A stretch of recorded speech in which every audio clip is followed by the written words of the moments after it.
Hey guys, this is my sahod. Enjoy. Hi guys! Welcome back to my vlog! So guys, katatapos ko lang sumayaw, galing ako ng mall. Kasi nga, share ko sa inyo kung paano ko nailipat yung, kung nakikita nyo naman sa thumbnail natin, share ko sa inyo kung paano ko nalipat yung sahod ko sa true bank account. So ang pinili kong bank account is Metrobank. Pero bago yan guys, gusto ko muna sabihin sa inyo, pagpasensyahan niyo na yung ingay ng mga kasi nandito ako sa tapat ng aming bahay. Napakaingay, so nakikita niyo pawis na ako kasi kasasayaw ko lang i-upload ko to bukas or ngayon. So ganito kasi yung story guys. Actually nakuha ko na yung sahod ko na inilipat ko sa Metrobank ATM, yung sinend nila sa akin yung sahod ko to ATM. So ganito yung nangyari. Una is nag-email sa akin sa YouTube na 22 of the month is sahuran na, 21 mag-email sila na ipapadala na yung sahod mo pagka 22, tapos makiklaim mo 5 working days mo makukuha. Depende na lang sa akin guys, kasi sa akin nakuha ko siya kinabukasan. So ganito yung nangyari guys. Pumunta ako sa bangko para ilipat yung sahod ko to Western Union kasi wala nang Western Union ngayon. So inilipat yung sahod ko to bank account. Ewan ko kung bakit, pero may purpose. Panoorin nyo na lang hanggang dulo tong vlog na to kasi may purpose kung bakit binura na yung Western Union na doon sinisend yung sahod tapos pinalitan ng bank account. Depende yun guys kasi marami namang international remittance ng mga bank. So una is 2020 nag-inquire na ako dun sa Land Bank kasi yung Land Bank malapit lang sa lugar namin, which is mamasahe lang ako ng 10 pesos makapunta na ako dun. So tinanong ko yung guard, may teller ba dito? Sabi ng guard, wala. Tapos bumalik ako kinabukasan, sabi ko, guard, may teller ba dito? Wala daw. So pagkatlong balik ko, sabi ko, guard, may teller ba dito? Siya, wala daw ang teller ngayon kasi holiday. So pagka 22 wala nang time kasi 22 lang yung deadline para maipadala ng lahat ng mga YouTuber yung mga dollars na nakuha nila sa kanilang channel, kagaya sa akin. So 6 a.m. umaga akong gumising para makapunta ako sa bangko ko para mapadala na yung sahod ko. So 6 a.m. pumunta na ako sa Metrobank,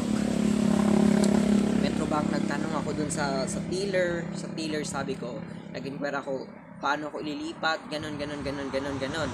So ang nangyari is nilipat, napakadami pa yung proseso guys kasi napakadami pa proseso kasi ganito, hiningan ako ng ID. So ngayon ipapakita ko sa inyo yung mga papers na nakuha ko bago ko nailipat at saka nasahuran ako. Wait lang. So guys, ito yung mga papers na nakuha ko bago ko nailipat sa Metrobank yung sahod ko. So ito, Metrobank. Yan. Tapos meron pa ko dito yung certificate na, kasi yung ID ko talaga is yung ID ko is school ID nung grade 7 pa ako, kaya hindi ko siya nagamit kasi expire na. Tapos nung nag-grade 10 ako, grade 10 yung ID ko. Ang hinanap kasi nila is yung present ID. So graduating na ako ng grade 12, wala na kaming ID kasi nga lockdown. Nagbulan lang yung klase to. Tapos ito yung mga papers na pinilapan ko. Diyan yung lola ko guys. So ito yung mga papers, ayan. Ang nakalagay dito is individual school certificate. This is certified as Mr. and Miss St. John Flores, whose photo appear below, enrolled as grade 12 and phase 3 student of Gipos National High School for school year 2020. This certification is being issued for purpose of opening an account with your bank.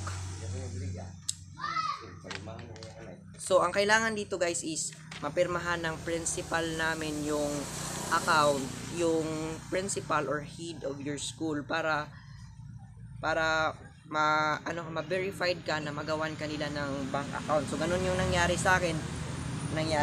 So ito, humanap sila sa akin ng ID, tapos ang ipinakita ko lang ID is yung school ID ko nung grade 7 ako at saka grade 10 kasi dun lang na year na nag-issue yung school namin ng ID. Tapos sabi nila, meron ba daw akong PhilHealth ID. So ang pinakita ko lang is ito. Ito lang kasi yung PhilHealth ko, tapos wala akong PhilHealth ID. So tapos humanap pa sila ng ibang mga pruweba para mapatunayan at ako talaga yung may-ari ng channel na yon. Ako ba talaga. So pinakita ko sa kanila yung congratulations St. John Flores, which is yan guys na pinakita ko sa inyong screen. So yun yung mga proof nila. Sabi nila na okay na to, hindi ka na pwedeng pumunta dun sa Tiguma para magpagawa ka ng PhilHealth ID mo. So okay na yun guys. So mga 6 AM ako nandun. So ang mag-open ang bangko is 9 AM. Tapos nagantay ako kung kailan magbukas. Upo ba ako doon. Ito yung pinirmahan ko na ako talaga ang may-ari ng account na yun. So ang nangyari is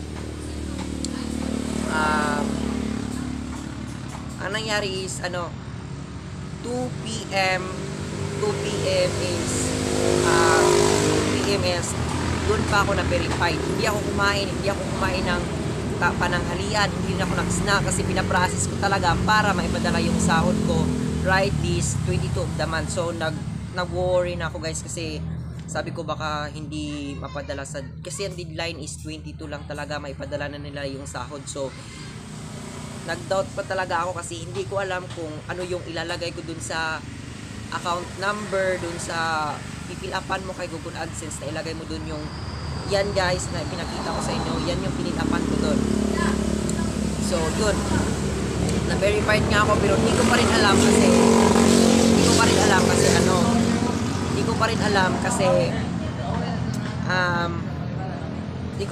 kasi ano guys, sana ba tayo? Hindi ko pa rin alam kasi doon sa 22 of the month, 22 of July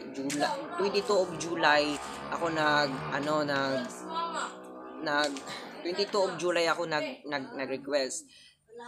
Tapos dumating is July 29 nag-text sa akin na recent payment. So nag-antay ako, ang nakalagay na email doon is 5 working days. Kung hindi pa pumasok sa bangko ko yung sahod ko is pupunta na ako dun sa Metrobank which is yung bangko ko. So ganyan guys,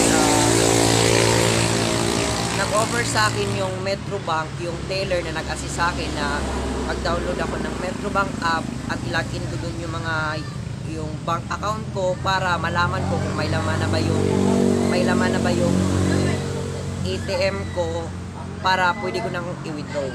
So ito na nga guys, ito na yung pinaka hinihintay nyo. Na-withdraw ko na July 29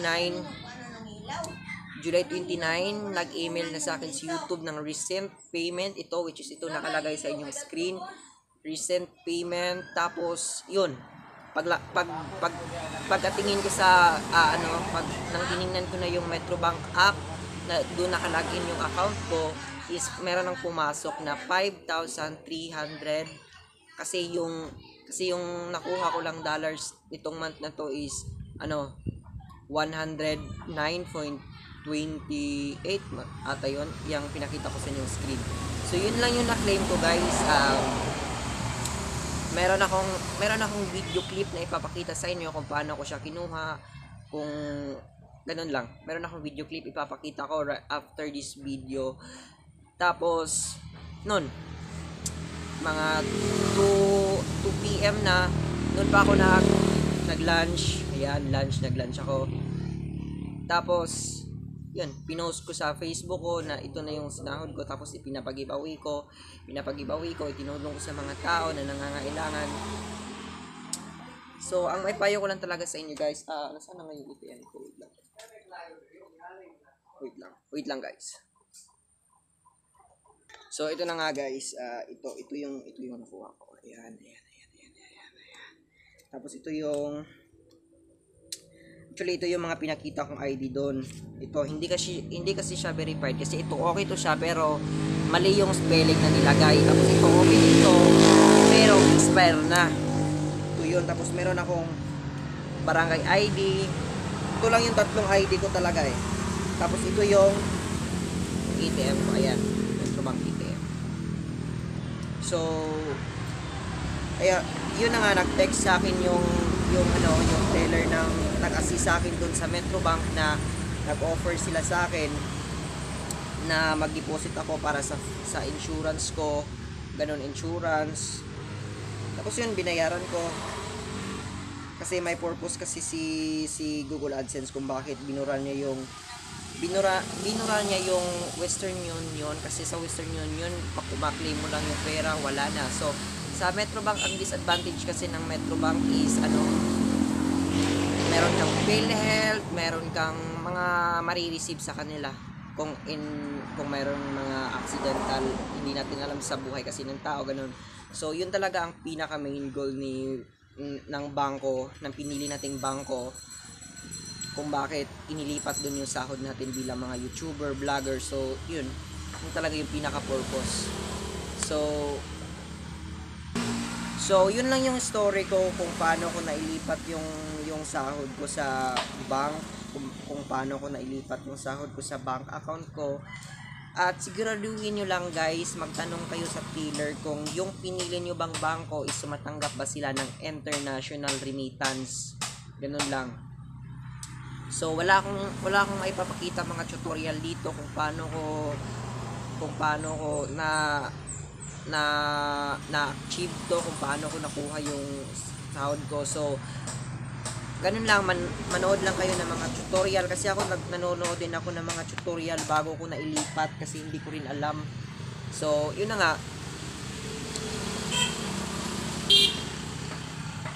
At yun na nga guys, kung meron kayong mga kalilituhan, kung nalilito kayo sa mga sinasabi ko, pwede kayong mag-comment dito sa comment section. Re-replyan ko kayo lahat ng mga comments ninyo. Re-replyan ko kayo. At kung hindi ko man kayo mapapansin sa mga pag-giveaways natin individually, is pwede kayong mag-message sa Facebook. Nasa YouTube banner na natin guys. Sa Facebook, sa Twitter, Instagram. And don't forget to message me or to support me on my TikTok. Kasi yun yung pinaka-power ko kung paano ako naging ganito. So yun lang guys. Thank you for watching and thank you for supporting St. John Flores. Bye-bye. Thank you for watching. And see you soon. Don't forget to support me on my TikTok guys. I love you all. Punta rin niya, no?